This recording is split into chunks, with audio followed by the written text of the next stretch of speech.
página 61 do nosso material didático, o ano que nós estamos estudando, 1525, é um ano que está havendo uma grande divisão dentro do protestantismo da Suíça, porque alguns protestantes companheiros de Zwinglio tinham abandonado a batina católica. Agora eles abandonam o protestantismo de Zwinglio. Isso é um problema, né? Isso é um problema na Suíça. Bom, nesse ano de 1525, também vai se destacar um anabatista, um ex-padre, que também se converte. Eu cito aí até pela Enciclopédia Anabatista. Eu comento, no ano 1525, um ex-padre chamado Eberly Bolt se converteu à fé anabatista e liderou uma igreja anabatista de 1.500 membros. A Enciclopédia Menonita diz, essa é uma enciclopédia que você tem gratuita na internet. Hoje todas as enciclopédias estão colocando gratuito na internet, porque eles ganham mais com propaganda que aparece para as pessoas que vão consultar o site do que vendendo assinatura. Então eles estão colocando as enciclopédias tudo gratuita hoje. E a Enciclopédia Menonita é uma que você pode consultar.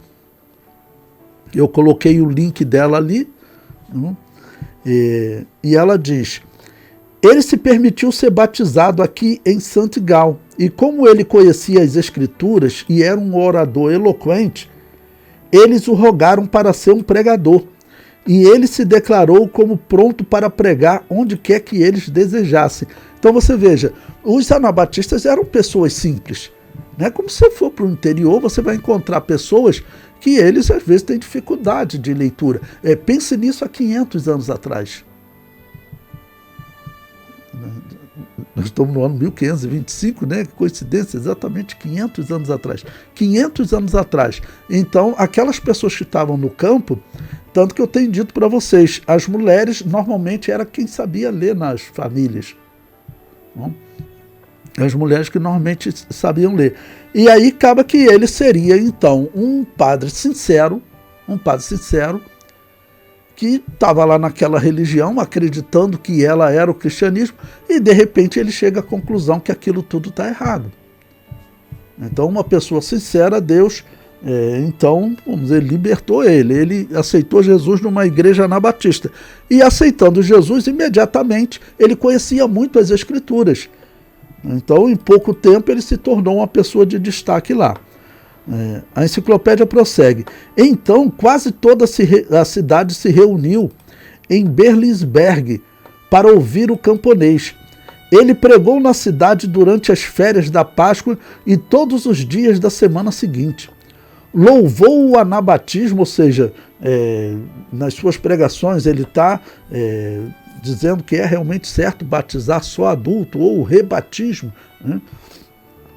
Louvou o anabatismo com belas palavras, anunciou poderes especiais para que seus seguidores receberiam, né? Esse poder especial poderia estar envolvido até, vamos dizer, a descrição de dons espirituais, que eu tenho mostrado para vocês, e teremos outros casos de descrições de igrejas nesse período que acreditavam nos dons espirituais. Então, seus seguidores receberiam, pelos quais todo desejo e prazer no pecado seria erradicados, e se ofereceu para batizar todos os que desejassem. Então, muitos cidadãos e camponeses vieram. Depois de uma semana, Bolt partiu. Então, quer dizer, por que tantas pessoas sendo batizadas? Ele era um padre naquela região.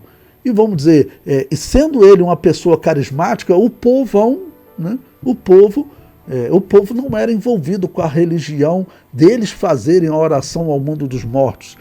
Você pode ter certeza que existia e existe uma grande diferença entre o católico que dirige uma cerimônia dessa, que são os sacerdotes, e o povo que está ali só acreditando que a interpretação dele é a interpretação verdadeira da Bíblia. Existe uma grande diferença. Tá, ok? Então, o povão, quando ouviu aquele padre, que seria um padre querido, segundo a história, uma pessoa que se dedicava ao estudo da Bíblia, enquanto tinha padres que nem conheciam as Escrituras, não? Então ele já era uma pessoa que se destacava. Imediatamente se tornou uma pessoa importante para aquela pequena comunidade. Depois de uma semana, Bolt partiu, mas assim que retornou à região da Suíça, foi capturado e condenado à morte na fogueira, juntamente com o padre que estivera com ele ali. Ambos se aproximaram da fogueira alegremente e morreram de boa vontade, sem se deixar abater. Se você for nesse artigo dele, você vai encontrar, vamos dizer, de forma completa, mais texto. Não dá para eu trazer tudo aqui na sala de aula, né? Contando a vida da pessoa. Mas a pessoa, ele era um padre, aceitou Jesus como Salvador e já foi morto imediatamente.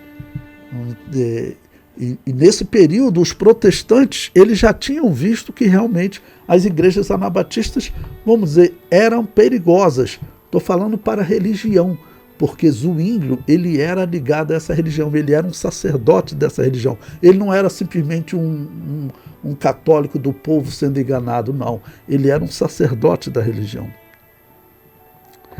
Bom, eu cito aí também um exemplo desse período, dessa igreja. Eu cito historiadora Cirqueira, né, Eliane Cirqueira. Ela escreveu uma obra interessante da Universidade Federal do Paraná. Ela tem lá nas referências bibliográficas, que é Mães e Filhas, Educação nos Lares Menonitas. E como ocorre a educação nos lares anabatistas, que a maioria são chamadas de menonitas, né? Então, muitas delas foram chamadas na história de menonitas. Tradições das descendentes de famílias do Paraná. Então ela fez um trabalho sobre os menonitas no Paraná. Esse trabalho está disponível na internet, né? Essa tese dela de mestrado.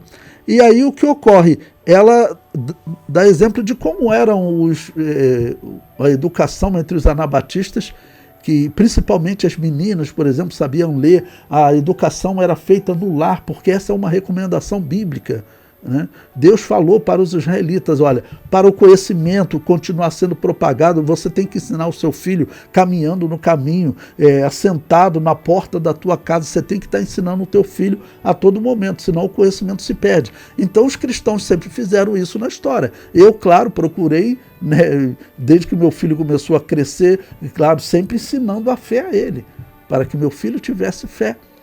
Então, isso e esse conhecimento do Deus verdadeiro nós temos que propagar para os filhos. Isso era muito comum entre os anabatistas. Então, por isso, o nível de educação, de capacidade de ler, era mais elevado entre os anabatistas, principalmente entre as mulheres. As mulheres anabatistas, elas tinham uma posição super honrosa. As mulheres na sociedade secular, irmão, fosse ela católica ou protestante, ela não tinha nenhum espaço. Ela não tinha nenhum espaço. As mulheres assim, não podiam pregar, não tem mulheres católicas e protestantes que se destaquem na história. E anabatistas, existem livros escritos sobre os escritos das mulheres anabatistas nesse período. Tá bom? Bom, então essa obra é interessante. Veja o que ela diz sobre esse período. Olha, após a determinação de pena de morte, a heresia anabatista em 1526 pelo governo de Zurique, os anabatistas que não foram capturados em Appenzell, uma das regiões, né, de Santigal, fugiram para a Morávia, atual Eslováquia, em 1528, ou seja, eles conseguiram ficar escondidos, olha, por 2 anos. Vocês sabem qual era a distância mais ou menos, pelo menos da região do Tirol, que eu medi hoje, uma das regiões da Suíça, eu medi cerca de 600 quilômetros, medi no Google Maps, né? Cerca de 600 quilômetros. Imagine você fazer uma viagem dessa com mulheres, crianças, muitos velhos, por exemplo, nem poderiam fazer essa viagem. Eu cito o exemplo de Daniel, ele deveria estar com uns 90 anos, quando ele quando teve o direito dos israelitas voltarem para Canaã. Ele estava na Babilônia, eram cerca, naquela época, de 1.500 quilômetros. Ele não voltou para Canaã. Ele poderia, mas ele continuou na Babilônia. A partir do capítulo 6, você o vê na Babilônia, já com os reis persas. Ele poderia ter voltado para Canaã, mas ele quis ficar. Então, é um exemplo parecido, né? É um exemplo parecido.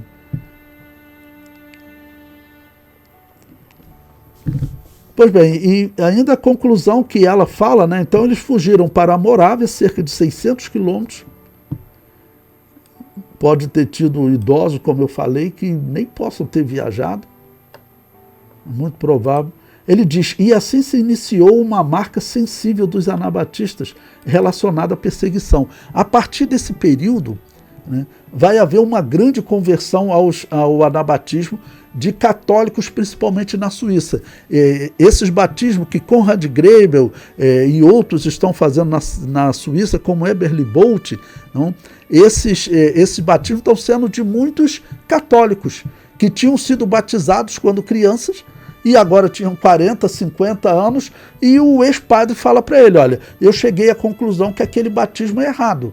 Por isso, eu mesmo fui batizado por um cristão dessas igrejas valdense, que naquela época eles davam outros nomes. Lembre-se, o nome valdense são os católicos, os protestantes, os historiadores que passaram a usar esse nome, tá bom? Eles não tinham, normalmente, nomes que eles se identificavam, eles não podiam nem se registrar, tá bom? Mas só que valdenses eram um sinônimo também daqueles que sofrem, né, dos martirizados. Então, talvez até alguns tenham usado o nome valdenses, outros talvez tenham usado o nome Lollardos, mas Lollardos vinham de Walter Lollardos, eram pregadores, então são nomes que eles foram dando na história, tá ok? Pois bem, eu cito aí também agora um texto do site Apologistas da Fé Católica, ou seja, o que um historiador católico fala, né? Ele diz, inicio com a denúncia de Charles Lee, um historiador protestante. Quem aplicava sistematicamente o castigo da fogueira aos hereges, e mesmo por delitos leves, eram os protestantes. Isso é um historiador protestante escrevendo, né? E citado aqui. Fato que tem sido reconhecido pela maior parte dos historiadores, mesmo os protestantes. Charles Lee denuncia 150 mil pessoas queimadas por delitos de bruxaria. Então, os anabatistas continuavam sendo mortos pelos protestantes, pelo simples fato de ter abandonado o catolicismo, se tornado protestante e depois abandonar o protestantismo. Veja como isso é semelhante com os muçulmanos. Os muçulmanos, se você trocar o islamismo pelo cristianismo, lá no Irã, por exemplo, você é condenado à morte. Era o mesmo que eles faziam aqui, né? Nesse caso, Kizuíndio, que é a perseguição na Suíça que está se destacando.